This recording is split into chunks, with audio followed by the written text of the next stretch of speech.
In the early 1960s, a man named Gene Middlebrooks had an idea that was either brilliant or completely insane, probably both. He wanted to take rocket technology, the same stuff NASA was using to send men into space, and bolt it onto the back of ordinary automobiles, not race cars built from the ground up, not experimental prototypes, regular cars, the kind your neighbor drove to work, and he wanted to sell these rocket systems through the mail to anyone with a checkbook and a death wish. This is the story of Turbonique, and the brief, violent, utterly unhinged era when you could literally order a rocket engine from a catalog and strap it to your station wagon. Before this is over, we'll see quarter-mile times that defied physics, explosions that defied survival, and a series of decisions that would get the whole enterprise banned from organized racing forever. So, let's begin. But first, how did anyone think this was a good idea? Now, to understand Turbonique, you need to understand the world it emerged from. The late 1950s and early 1960s were a golden age for American optimism, and nowhere was that optimism more reckless than in motorsports. Drag racing had exploded in popularity. Tracks were popping up across the country. And the quest for speed, pure, straight-line quarter-mile speed, had become something close to a national obsession. Here's the thing about drag racing in that era. It was the Wild West. The rules were loose, the safety standards were basically non-existent, and innovation meant trying whatever crazy idea popped into your head and hoping you didn't die. Superchargers, nitromethane fuel, experimental engine configurations, everything was on the table. The attitude was simple. If it makes the car faster, do it. Figure out if it's dangerous later. Enter Gene Middlebrooks. Middlebrooks was an engineer from Orlando, Florida, and he had a background in aerospace. He'd worked with rocket propulsion systems, and somewhere along the line, he had a thought that would have gotten most people laughed out of the room. What if you could take the principles of rocket turbines, small, powerful, running on exotic fuels, and package them in a way that could augment the power of a conventional automobile? Not replace the engine, augment it, add to it, bolt on an extra 1,000 horsepower whenever you wanted it. In 1962, Middlebrooks founded Turbonique in Orlando. The company's pitch was audacious. They offered rocket drag axles, superchargers driven by rocket turbines, and eventually complete thrust systems that could be mounted on almost any vehicle. The power figures they advertised were staggering. We're talking about adding 1,000, 1,300, even 1,500 horsepower to whatever you were driving. And the best part? You could order these systems through the mail. Turbonique ran ads in hot rod magazines, complete with photos and performance claims that seemed too good to be true. I mention this because the sheer audacity of this business model is important. This wasn't some shadowy operation. Turbonique was advertising openly, taking orders from the general public, and shipping rocket propulsion systems to anyone who could pay. In the 1960s, through the United States Postal Service. The secret sauce behind Turbonique's systems was a fuel called Thermolene. This wasn't gasoline. It wasn't even nitromethane, which was already considered exotic and dangerous. Thermolene was a monopropellant, specifically a form of concentrated hydrogen peroxide mixed with other compounds. When thermolene passed over a catalyst, it decomposed violently, producing superheated steam and oxygen at tremendous pressure. This reaction powered the turbines that drove the Turbonique systems. Now, concentrated hydrogen peroxide is not something to mess around with. Even in diluted form, it's an oxidizer. In the concentrations Turbonique was using, it was genuinely dangerous. Spill it on your skin, and you'd get chemical burns. Let it contact certain organic materials, and it could spontaneously ignite. Store it improperly, and it could explode. And Middlebrooks was shipping this stuff to amateur hot rodders who might not have known what they were getting into. But anyway, let's talk about what these systems actually did when they worked. The most famous Turbonique product was probably the drag axle. This was a bolt-on unit that replaced the rear axle of a car. Inside was a rocket turbine that, when activated, would spin the axle and therefore the rear wheels with tremendous force. The regular engine could be putting out its normal power, and then you'd hit the switch and suddenly have an extra 300 horsepower driving the rear wheels. The acceleration was violent, almost incomprehensible. Cars equipped with Turbonique drag axles were posting quarter-mile times that nobody had ever seen before. Think about that for a second. You could take a relatively ordinary car, bolt on this axle system, and suddenly you were faster than purpose-built race cars that cost 10 times as much. The appeal was obvious. For a few $1,000s, you could have performance that rivaled or exceeded the most exotic machinery in the sport. Turbonique also offered supercharger systems. These used the same basic principle, a rocket turbine driven by Thermolene, but instead of driving the wheels, they drove a supercharger that force-fed air into the engine. The power gains were enormous. Engines that might have made 300 or 400 horsepower could suddenly produce twice that. And the systems were relatively compact. You weren't bolting a massive modification onto your car. You were adding a sleek, purposeful-looking unit that happened to contain rocket technology. The company's advertising was masterful in a kind of terrifying way. They showed photos of ordinary-looking cars, Chevrolets, Fords, even station wagons, equipped with Turbonique systems. The message was clear. This technology is accessible. You can have this. You can be the fastest guy at the track this weekend. And people believed it. Orders came in. Turbonique shipped systems to customers across the country. And for a brief, shining moment, it looked like Middlebrooks might have actually pulled it off. But here's where things start to go wrong. Because rocket propulsion systems are not forgiving technology, they require precision manufacturing, careful maintenance, and operators who understand exactly what they're dealing with. And the people buying Turbonique systems through the mail? Many of them had none of those things. If you've made it this far, you're probably into this kind of story. Quick question. Where are you watching from right now? Drop it in the comments. And if you're enjoying this, hit subscribe. We do this every week. All right, back to Turbonique. Because the problems were about to start piling up, the first issue was the fuel itself. Thermolene was unstable. It required careful storage and handling. Contamination could cause it to decompose prematurely, and by prematurely, I mean explosively. Some customers didn't fully understand what they were working with. They'd store the fuel improperly or let it come into contact with materials that acted as catalysts, and suddenly they had a very serious problem on their hands. The second issue was the systems themselves. Turbonique's manufacturing quality was inconsistent. Some units worked beautifully. Others had flaws that only became apparent under the extreme stresses of operation. When you're talking about turbines spinning at tens of thousands of RPM, powered by a fuel that's basically trying to explode at all times, manufacturing defects don't result in mild inconveniences. They result in catastrophic failures, and catastrophic failures did happen. The details on some of these incidents are hard to pin down. This was the 1960s. Record-keeping was spotty, and Turbonique wasn't exactly eager to publicize its disasters. But the stories that did circulate were horrifying. Turbines disintegrating, fuel systems rupturing, cars becoming uncontrollable projectiles, and worse. There were fatalities. The exact number is disputed, but multiple deaths have been attributed to Turbonique system failures. Think about that. People died because they mail-ordered rocket engines and bolted them to their cars. In any sane regulatory environment, this would have been shut down immediately. But in the 1960s, the regulatory environment was not what you'd call sane. The drag racing establishment, however, was starting to get nervous. The National Hot Rod Association, the NHRA, was the sanctioning body for most organized drag racing in America.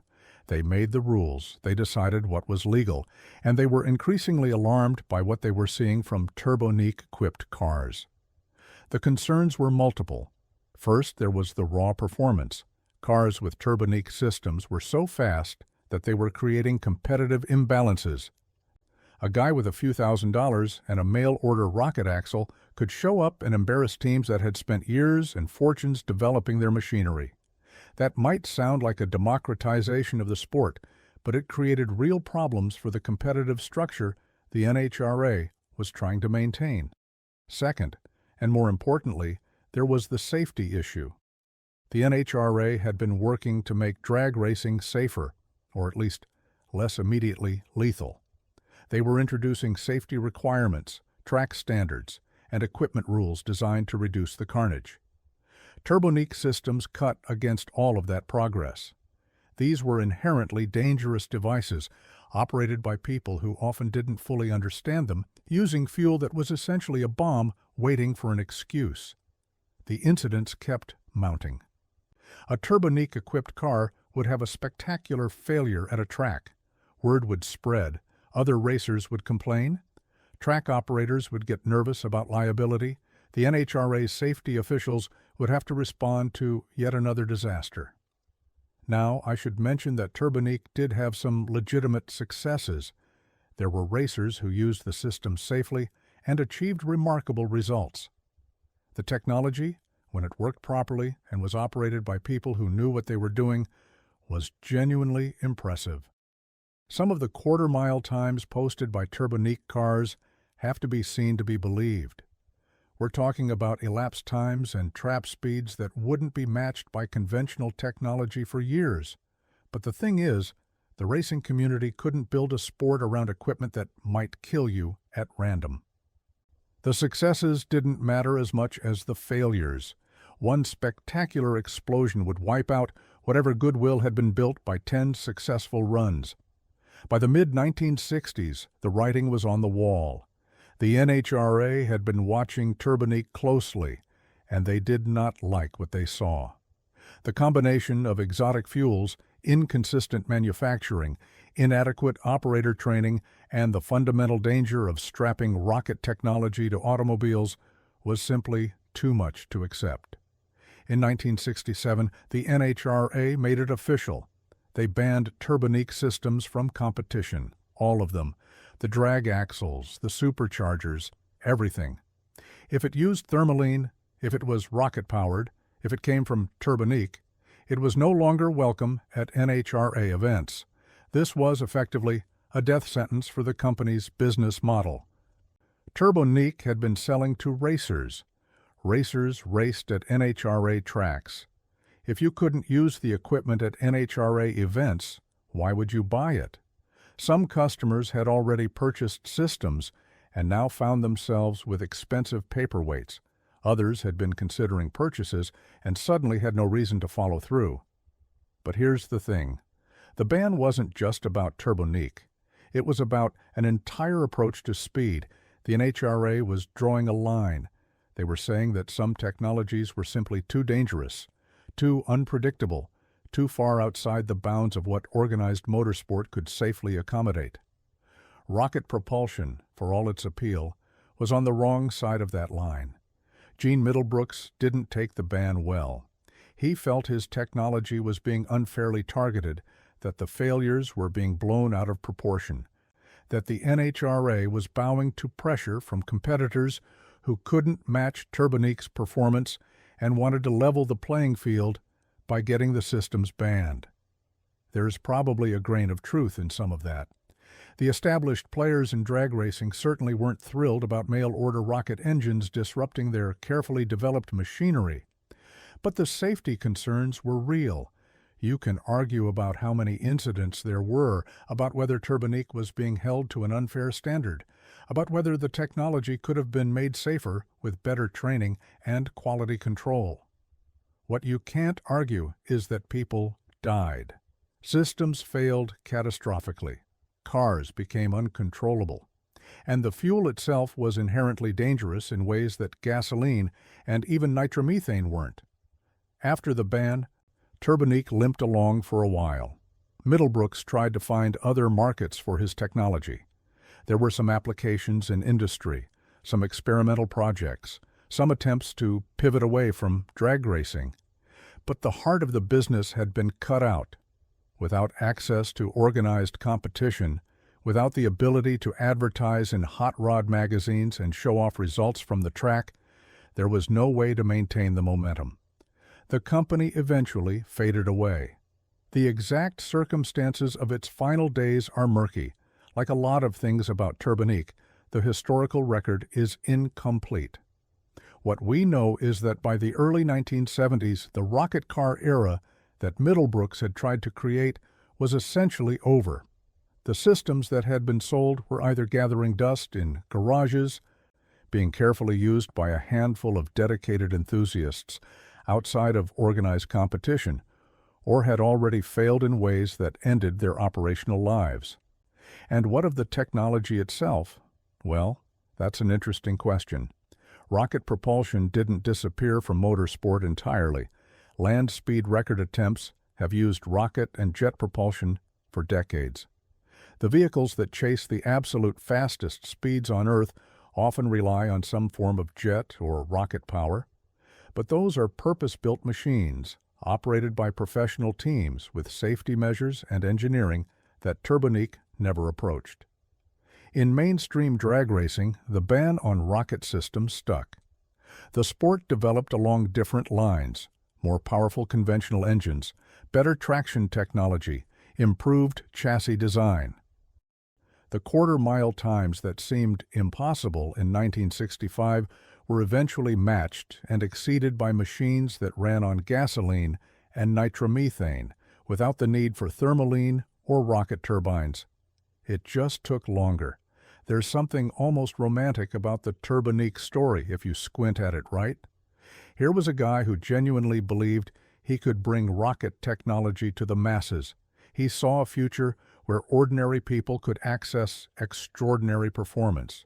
The fact that this vision was, in hindsight, completely insane doesn't diminish the ambition behind it. Middlebrooks wasn't a con man. He was a true believer who happened to be wrong about some fairly important things, like whether you could safely sell rocket propulsion systems through the mail to people who might not know what they were doing. The legacy of Turbonique is complicated. On one hand, the company produced some of the most extraordinary performance ever seen in American drag racing. The numbers those cars put down are still impressive today. On the other hand, people died. Systems failed catastrophically, and the whole enterprise contributed to a general tightening of rules and regulations in the sport, a recognition that some forms of innovation were simply too dangerous to allow. I think about what it must have been like to be at a drag strip in 1965, watching a Turbonique-equipped car make a pass. The sound alone must have been otherworldly, not just engine noise, but the screaming howl of a rocket turbine spooling up. The acceleration must have seemed impossible, the car launching like nothing else on the track. For a moment, you were watching the future. Or at least one possible future that never quite arrived. And what of Gene Middlebrooks? After Turbonique's decline, he largely disappeared from public view. The aerospace engineer who had dreamed of putting rockets in everyone's garage became a footnote in racing history, remembered mostly by enthusiasts and historians who dig into the stranger corners of motorsport's past. His technology was too dangerous for its time, and arguably too dangerous for any time. But for a few years in the mid-1960s, he offered something that nobody else could: the chance to mail-order a rocket engine and bolt it to your car. That might be the most perfectly 1960s sentence ever written. It captures everything about the era: the optimism, the recklessness, the absolute faith that technology could solve any problem and that the risks were worth taking. It also captures why that era couldn't last. Eventually the bills come due. Eventually, someone has to reckon with the consequences. The NHRA's 1967 ban didn't just end Turbonique's business. It ended an entire philosophy of racing innovation, the idea that anything goes, that if it makes you faster, It must be acceptable that the quest for speed justifies whatever risks come along with it. After Turbonique, the sport got more cautious, rules got more specific, technologies got evaluated not just for their performance potential, but for their safety implications. You could argue that something was lost in that transition. The anything-goes spirit that allowed Turbonique to exist also allowed for rapid innovation, for outsiders to challenge established players, for the sport to evolve in unexpected directions. When you start drawing lines and saying certain technologies are off-limits, you inevitably constrain what's possible. But you could also argue that what was lost needed to be lost. People were dying. Systems were failing. The sport was becoming a lottery where the prize might be glory or might be a catastrophic explosion. That's not sustainable. That's not something you can build a healthy competitive ecosystem around. So the rocket car era ended, not with a gradual fade, but with a decisive ban. The NHRA looked at what Turbonique represented and said, no more. And for all the complaints from Middlebrooks and his supporters, for all the arguments about unfair treatment and competitive politics, that decision has stood for more than half a century. Today, if you want to find a Turbonique system, you'll need to look hard. Some survive in private collections. Some have been preserved by museums focused on automotive history. Occasionally one surfaces at auction, and collectors who understand what they're looking at pay substantial sums for a piece of this strange, brief, dangerous chapter in racing history. The Thermolene is long gone, of course. Even if you found a surviving Turbonique unit, you couldn't run it without the fuel, and that fuel isn't exactly available at your local auto parts store. The systems that remain are artifacts, reminders of a time when someone genuinely believed they could democratize rocket propulsion and create a new era in motorsport. They were wrong, obviously, but what a spectacular way to be wrong. And that is the story of Turbonique, the company that sold rocket engines through the mail, terrified the racing establishment, killed several people, and got banned so hard that rocket propulsion has never returned to mainstream drag racing. Subscribe if you want more, and let me know in the comments. Had you ever heard of Turbonique before this? Take care, and I'll see you in the next one.